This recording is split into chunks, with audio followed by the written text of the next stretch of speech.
তাদের প্রতি শুভেচ্ছা। আমাদের সংগঠনের পক্ষ থেকে আজকে আমাদের এই লেখাটি আমরা লিখিতভাবে নিয়ে এসেছি, যা আপনাদের কাছে দেওয়া হচ্ছে সেটি আপনাদের সামনে পাঠ করে শোনানো হবে।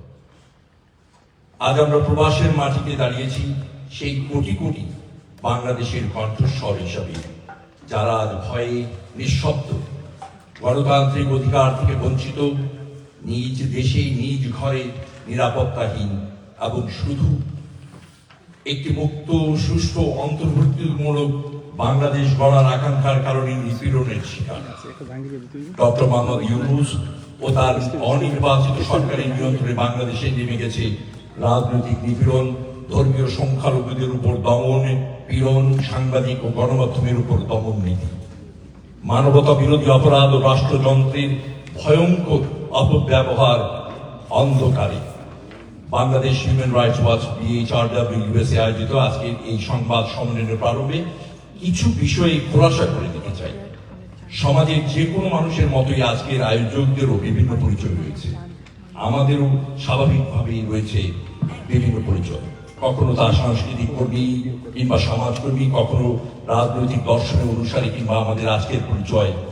কিন্তু আমাদের আজকের পরিচয় বাংলাদেশ হিউম্যান রাইটস ওয়াচের সক্রিয় সদস্য হিসাবে।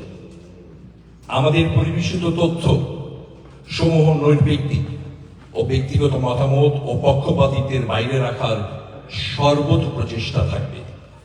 আজকের সংবাদ সম্মেলনের সম্মানিত অংশগ্রহণকারীবৃন্দ, 2024 জুলাই আগস্টে উদ্ভব বিশেষ রাজনৈতিক বিপর্যয়ের পর থেকে বাংলাদেশ একটি সংকটময় বিন্দুতে দাঁড়িয়ে আছে।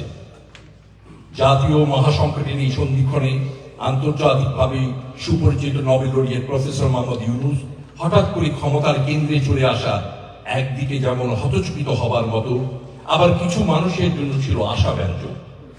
কিন্তু বাংলাদেশের গণমানুষের যারা আশাব্যঞ্জক কিছু আশা করেছিল, তারাও খুব দ্রুতই হতচকিত হবার দলের অন্তর্ভুক্ত হয়ে পড়লেন। মানুষের এই ভীতিকর হতাশার প্রমাণিত কিছু কারণ রয়েছে।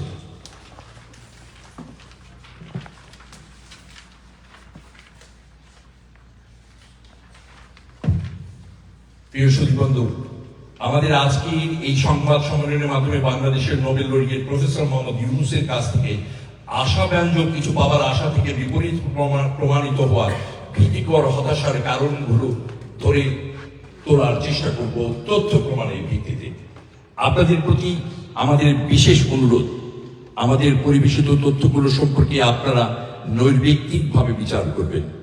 আমাদের কিংবা প্রফেসর মোহাম্মদ ইউনূসের ব্যক্তি পরিচয় নয়, সত্যের কোষ্ঠী পাথরে বিচার করবেন বলে আমরা আশা রাখছি। জালিয়াতির মাধ্যমে ক্ষমতা করায়ত্ত, জালিয়াতির কি পরিস্থিতি ও উপায় অবলম্বন করে ডক্টর মোহাম্মদ অন্তর্বর্তীকালীন সরকারের প্রধান উপদেষ্টার ক্ষমতা করায়ত্ত করেছিলেন 2024 সালের 8ই আগস্ট। তার অন্তর্বর্তীকালীন সরকারের প্রধান হয়ে ওঠা যথেষ্ট জালিয়াতির অভিযোগে অভিযুক্ত। আমরা আমাদের সংবাদ সম্মেলনে ডক্টর মোহাম্মদ ইউনূসের জালিয়াতির মাধ্যমে ক্ষমতায় করায়ত্ত করার অভিযোগগুলোর বিষয়ে আলোকপাত করব। এক, পূর্ববর্তী প্রধানমন্ত্রী শেখ হাসিনা কি আইনগতভাবে পদত্যাগ করেছিলেন? 2, যে আইনগত বৈধতা অবলম্বন করে ডক্টর মোহাম্মদ ইউনূস অন্তর্বর্তীকালীন সরকারের প্রধান হলেন, তাতে কি সত্যি সত্যি প্রধান বিচারপতির নেতৃত্বে আপিল বিভাগের পূর্ণাঙ্গ বেঞ্চ ডক্টর মোহাম্মদ ইউনূসের অন্তর্বর্তী সরকারের প্রধান হবার আইনগত বৈধতা দিয়েছিল? 3, বাংলাদেশের আদালত কর্তৃক দুর্নীতির অভিযোগে দোষী সাব্যস্ত একজন ব্যক্তি সরকার প্রধানের দায়িত্ব গ্রহণ করতে পারেন, তাও আবার জনগণ কর্তৃক অনির্বাচিত ভাবে। 4, অগাস্টের শেষ দিকে এই শাসন ব্যবস্থার একটি উদ্বেগজনক সংশোধনী বিল পাস করে, যা 2024 সালের জুলাই আগস্টের বর্বর দমন অভিযানে রাষ্ট্রবাহিনী ও সরকার সমর্থক দুর্নীত সদস্যদের সংঘটিত অপরাধ সমূহ সম্পূর্ণ দায়মুক্তি দেয়। এই আইন হত্যাকাণ্ড, নির্যাতন ও জোরপূর্বক গুমের অপরাধীদের সুরক্ষা দেয়। এই বিষয়ে আমাদের সংবাদ সম্মেলনে প্রমাণাদি উপস্থাপন করব। 5, 16 জুলাই 2025 তারিখে বাংলাদেশেই নেমে গেল তার সাম্প্রতিক ইতিহাসে সবচেয়ে অন্ধকার রক্তাক্ত অধ্যায়গুলোর একটি। গোপালগঞ্জে ঘটে যাওয়া ঘটনা ছিল স্রেফ অপ্রত্যাশিত, সহিংসতা নয়, এটি ছিল রাষ্ট্রপক্ষের এক নিখুঁত পরিকল্পিত হত্যাকাণ্ড, যা পরিচালিত হয়েছে নোবেল শান্তি পুরস্কার বিজয়ী ডক্টর মোহাম্মদ ইউনূসের ইন্টারিম সরকার দ্বারা। বাংলাদেশ আজ গৃহযুদ্ধের দ্বার প্রান্তে দাঁড়িয়ে। নিরাপত্তা বাহিনী, নিরস্ত্র সাধারণ জনগণের উপর লেলিয়ে দেওয়া হয়েছে। এই রক্তস্রোতের জন্য সম্পূর্ণ দায়ী ডক্টর ইউনূস। ক্ষমতার লোভে তিনি দেশকে ছিন্ন ভিন্ন করে ফেলেছেন, নাগরিকের বিরুদ্ধে দাঁড় করিয়ে দিয়েছেন। তিনি উগ্রবাদকে উস্কে দিয়ে রাস্তায় সন্ত্রাস কায়েমের চেষ্টা করছেন। আমরা এই নৃশংস নিধনযোগের সুপরিকল্পিত প্রমাণাদি আপনাদের কাছে তুলে ধরব। ক্ষমতার অপব্যবহার যখন প্রধান উপদেষ্টা নিজেই করে, তখন সেটি সবচেয়ে বড় দুর্নীতি এবং দেশের জন্য অশনি সংকেত। ডক্টর মোহাম্মদ ইউনূসের নামে বিভিন্ন দুর্নীতির অভিযোগ উঠছে, যা বাংলাদেশের ব্যাপক উদ্বেগের কারণ হয়েছে। তিনি এবং তার ঘনিষ্ঠ সহযোগীরা সরকারি সম্পদ, সুযোগ সুবিধাকে ব্যক্তিগত ব্যবসায়িক লাভের জন্য ব্যবহার করছেন বলে অভিযোগ করা হচ্ছে। তার আর্থিক নিয়ন্ত্রণাধীন সংস্থার মাধ্যমে নতুন বিশ্ববিদ্যালয় প্রতিষ্ঠা, স্টারলিংকের লাইসেন্স করায়ত্ত করা, বিদেশের লোক পাঠানোর ব্যবসা লাইসেন্স সহ আরো অসংখ্য অভিযোগের প্রমাণাদি উঠে আসছে প্রতিনিয়ত। আমাদের সংবাদ মাধ্যমের সম্মেলনে আমরা ডক্টর মোহাম্মদ ইউনূসের নামে জড়িত বিস্তৃত দুর্নীতি, ক্ষমতার অপব্যবহারের গুরুতর অভিযোগ নিয়ে প্রমাণাদি তুলে ধরব। ডক্টর মোহাম্মদ ইউনূসের নির্যাতনমূলক, স্বৈরাচারী, বিপজ্জনক, দমনমূলক কর্মকাণ্ড, বাংলাদেশের গণতন্ত্র, জনগণ ও ভবিষ্যতের উপর এক সমন্বিত হামলা প্রতিনিয়ত বাংলাদেশকে ক্ষতবিক্ষত করছে। আমরা আজ এক কঠোর অবরোধের মুখে। মানবতার বিরুদ্ধে পরিকল্পিত অপরাধ এখন প্রতিদিনের নিয়মে পরিণত হয়েছে। সংখ্যালঘু নির্যাতন, গভীর সংকটের মুখোমুখি বাংলাদেশের সংখ্যালঘুরা আতঙ্কে দিন কাটাচ্ছে।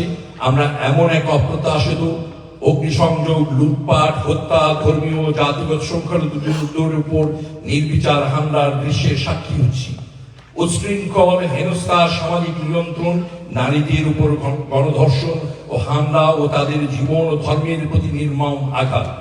2024 অগাস্ট থেকে পরবর্তী সময়ে 2442টি ঘটনা লিপিবদ্ধ করেছে সংখ্যালঘু অ্যাডভোকেসি গ্রুপ। আজকে সংবাদ সম্মেলনে সংখ্যালঘুদের উপর নির্যাতনের প্রমাণাদি আমরা তুলে ধরব। বাংলাদেশের সংঘবদ্ধ সন্ত্রাস ও মবক্রেসির উত্থান।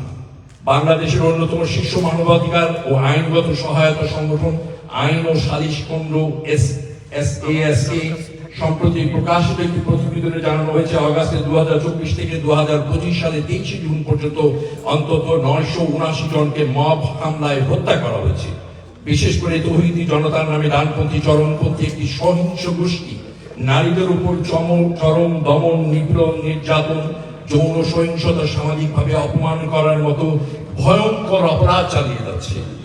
এই গোষ্ঠী নারী অধিকার ও স্বাধীনতার উপর সরাসরি আঘাত এনে সন্ত্রাসের রাজত্ব কায়েম করেছে এবং রাষ্ট্র তা প্রতিহত করতে ব্যর্থ বা অনিচ্ছুক। ডক্টর ইউনূসের শাসনকালে মব সন্ত্রাসে প্রায় নিয়ন্ত্রণহীন পর্যায়ে পৌঁছে গেছে। আমরা সংবাদ সম্মেলনে আমাদের তথ্যগুলো তুলে ধরব।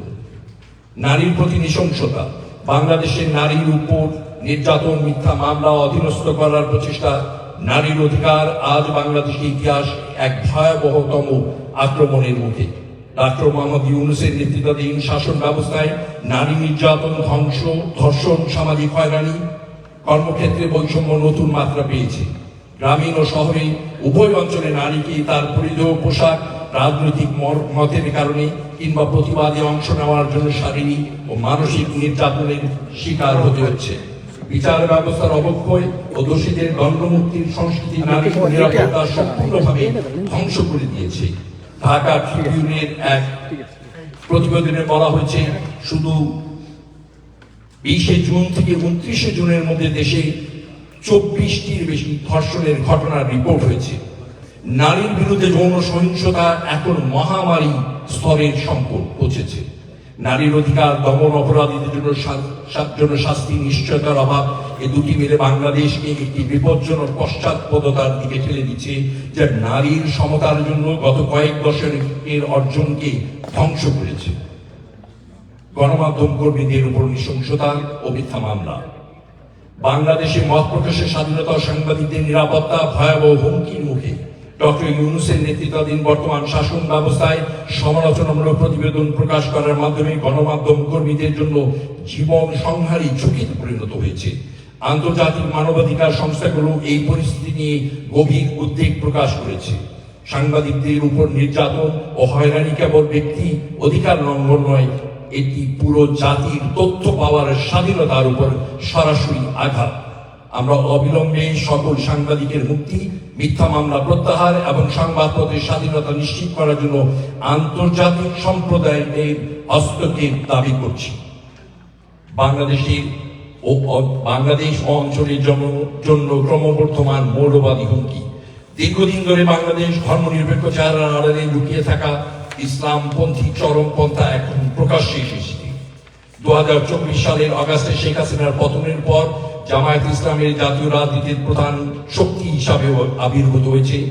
কুখ্যাত জঙ্গি ও সন্ত্রাসী আনসারুল্লাহ বাংলা টিম এবিটি প্রধান মুফতি জসিমউদ্দিন রহমানী এবং তার ঘনিষ্ঠ সহযোগী একাধিক জঙ্গি হয় কারাগার থেকে পালিয়ে যায় অথবা মুক্তি পায়।